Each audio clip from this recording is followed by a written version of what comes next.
आज मैं आपके लिए स्नैक्स की बहुत ज़्यादा मज़ेदार, बहुत ज़्यादा टेस्टी सी रेसिपी लेकर आई हूँ। आज हम बना रहे हैं मेथी से इंतहाई मज़ेदार और बहुत बहुत ज़्यादा टेस्टी से स्नैक्स। और सबसे बड़ी बात, इन स्नैक्स को बनाकर आप काफ़ी दिनों तक स्टोर भी कर सकते हैं और जब दिल करे आप इनको फ्राई करें और इंजॉय करें। टी टाइम स्नैक्स के तौर पे खा सकते हैं, बच्चों को लंच बॉक्स में दे सकते हैं, वैसे आप खाने में इसको शामिल कर सकते हैं। तो बहुत ज़्यादा टेस्टी बनते हैं और बहुत बहुत ज़्यादा मज़े के बनते हैं। तो चलें जी, अपनी मज़ेदार और ज़बरदस्ती रेसिपी को शुरू करते हैं। बिस्मिल्लाहिर्रहमानिर्रहीम। अस्सलाम वालेकुम। उम्मीद है आप सब ठीक होंगे। सबसे पहले तो हमने 1 कप लिया है बेसन और उसके अंदर हमने 1 कप ही पानी डाल देना है। ये घर में जो हम आम कप यूज़ करते हैं ना चाय पीने वाले, वही वाला कप है। अगर आपके पास मेजरिंग कप हो तो आप वो भी यूज़ कर सकते हैं। तो अब हमने इसके अंदर 1 कप पानी डालकर इसको अच्छी तरह से मिक्स करना है कि इसके अंदर कोई गुठलियाँ वगैरह ना बने। जब आप देखें कि कोई इसमें गुठलियाँ नहीं बनी और आपने इस दोनों चीज़ों को अच्छी तरह से मिक्स कर लिया है, तो फिर हमने इसके अंदर डाल देना है 1 और कप पानी।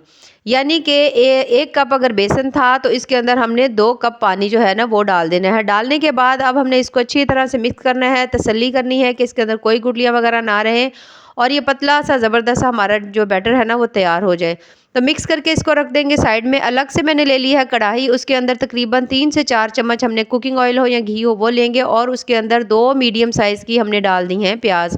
प्याज को कोशिश करें कि बारीक बारीक काट कर डालें। जैसे ही प्याज का जो कलर है ना वो हल्का सा चेंज होगा, बहुत ज़्यादा हमने इसका कलर चेंज नहीं करना, थोड़ा सा कलर चेंज करेंगे और उसके साथ हमने इसके अंदर डाल देनी है सब्ज़ मिर्चें। सब्ज़ मिर्चें मैं थोड़ी सी ज़्यादा डाल रही हूँ, अगर आप इनकी तादाद थोड़ी कम रखना चाहें तो वो भी रख सकते हैं। इन दोनों चीज़ों को हमने पका लेना है। जैसे ही तमाम चीज़ें हल्की सी सॉफ्ट होंगी तो 2 अदद टमाटर जो है वो भी मैंने बारीक से काटे हुए हैं, उनको काट कर इसके अंदर डाल देंगे और इनको भी सॉफ्ट होने तक हमने पका लेना है। अब टमाटर के अंदर अच्छा खासा पानी होता है तो हमने आँच जो है वो थोड़ी-सी हल्की रखनी है और इसके साथ हमने डाल देने हैं स्पाइसेस। तो स्पाइसेस में सबसे पहले मैंने नमक जो डाला है वो आधे चम्मच से कम है। उसके साथ ही अगर आप इसमें नमक थोड़ा ज़्यादा यूज़ करते हैं तो थोड़ा-सा ज़्यादा भी आप डाल सकते हैं। आधा चम्मच इसमें हल्दी और आधा चम्मच इसके अंदर मैंने मिर्च डाल दी है। उसके बाद हमने इन टमाटरों के पानी के साथ ही इन तमाम चीज़ों को अच्छी तरह से भून लेना है। अगर आपको ज़रूरत पड़े तो आप इस वक़्त यहाँ पर पानी का छींटा भी लगा सकते हैं। ये देख सकते हैं आप, तकरीबन तमाम मसाला जो है वो बहुत अच्छी तरह से भुन चुका है। टमाटर भी इसमें नज़र नहीं आ रहे। तो अब हमने इसमें डालनी है मेथी। ये मेरे पास 1 गुट्टी मेथी थी, इसको मैंने अच्छी तरह से धोकर इसे काट लिया है। हमने सिर्फ इसके पत्ते यूज़ किए हैं, डंडियों वाली साइड हमने इसकी यूज़ नहीं करनी। उसके बाद हमने इसके अंदर डाल देना है और डालकर हमने इसे कुछ देर के लिए पकाना है। बहुत ज़्यादा देर हमने नहीं पकाना क्योंकि उससे मेथी की जो खुशबू है ना वो थोड़ी कम हो जाएगी। तो हमने इसको हल्का-हल्का सा पकाना है कुछ सेकंड के लिए या 1 से 1.5 मिनट के लिए, इससे ज़्यादा नहीं। और फ्लेम भी हमने बहुत ज़्यादा हाई नहीं रखनी। थोड़ा-सा मैंने इसमें आधा चम्मच गरम मसाला, 1 चम्मच इसके अंदर मैंने डाल दी है सूखा धनिया पाउडर। इन दोनों चीज़ों को डालकर दोबारा से हमने इसको भून लेना है, जब तक इसके अंदर से मसालों की बहुत अच्छी सी खुशबू नहीं आ जाती। कुछ देर के लिए हमने इसको भूनना है अच्छी तरह से। उसके बाद हमने इसके अंदर डाल देना है जो हमने बेसन का घोल बनाकर रखा हुआ था, बेसन और पानी का, वो हम इसके अंदर डालेंगे।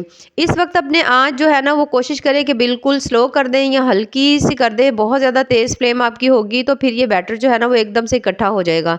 जैसे ही आप इसके अंदर डालें फ़ौरन से आपने चम्मच चलाना है, इस तरह से आपने मिक्स करते जाना है और आप देखेंगे कुछ ही सेकंड में या 1 से 2 मिनट के अंदर ये तमाम बैटर जो है ना अच्छी तरह से थिक हो चुका होगा। ये देखें इस तरह से। फ्लेम आपने यहाँ पर हाई नहीं रखनी, बस मीडियम सी रखनी है या मीडियम से थोड़ी सी कम ही रखें ताकि एक ही दफ़ा से ये जम ना जाए या इकट्ठा ना हो जाए। यानी कि हमने इसको कुछ देर के लिए पका लेना है ताकि बेसन जो है ना वो अच्छी तरह से इसके अंदर ही पक जाए। अब हमने जब आप देखें कि इस तरह से इसकी कंडीशन हो चुकी है तो इसको उतार लेंगे, उतार कर हमने ठंडा कर लेना है। एक अलग से मैंने ले लिया इस तरह का पैन। अगर आपके पास ये ना हो तो आप घर में कोई भी जो प्लेट हो वो भी ले सकते हैं, कोई सांचा भी ले सकते हैं। उसके अंदर मैंने लगा दिया है थोड़ा सा घी।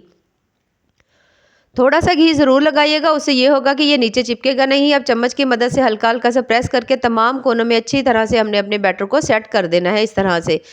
अब हमने ये थोड़ा-सा गर्म है तो इसको थोड़ा-सा हमने रूम टेम्परेचर के ऊपर रखना है कि इसका टेम्परेचर जो है वो नॉर्मल हो जाए, यानी कि थोड़ा-सा ठंडा हो जाए। उसके बाद आपने इसको सिर्फ़ और सिर्फ़ 10 मिनट के लिए फ्रीज़र में रख दें। अगर फ्रिज में रख दें रहे हैं तो थोड़ा-सा ज़्यादा टाइम दे दें। 10 मिनट के बाद ये देखिए मैंने इसे निकाल लिया है। निकाल कर हमने इसकी साइड्स को इस तरह से हमने इसे अलग कर देना है ताकि इसको हमें निकालने में आसानी हो।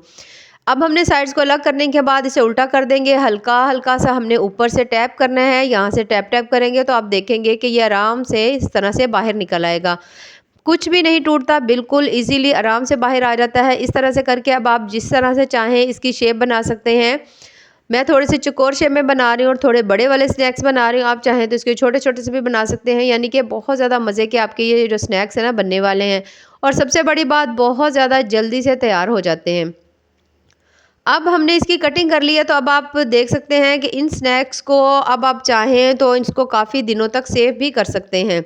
अच्छा, ये देखिए अब हमने काट लिया है, तो मैं आपको यहाँ से निकाल कर एक पीस दिखाती हूँ। ये देखिए माशाल्लाह आप चेक कर सकते हैं कितना ही ज़बरदस्त हमारा लग रहा है और इसके अंदर से मेथी की बहुत ज़्यादा प्यारी सी खुशबू आ रही है। देखिए माशाल्लाह से बहुत ज़्यादा ज़बरदस्त से बने हैं और बहुत ज़्यादा नरम बने हैं। ये देखें, आप चेक कर सकते हैं, यानी कि इनके टूटने का कोई डर नहीं था क्योंकि हमने बेसन को बहुत अच्छी तरह से पका लिया था।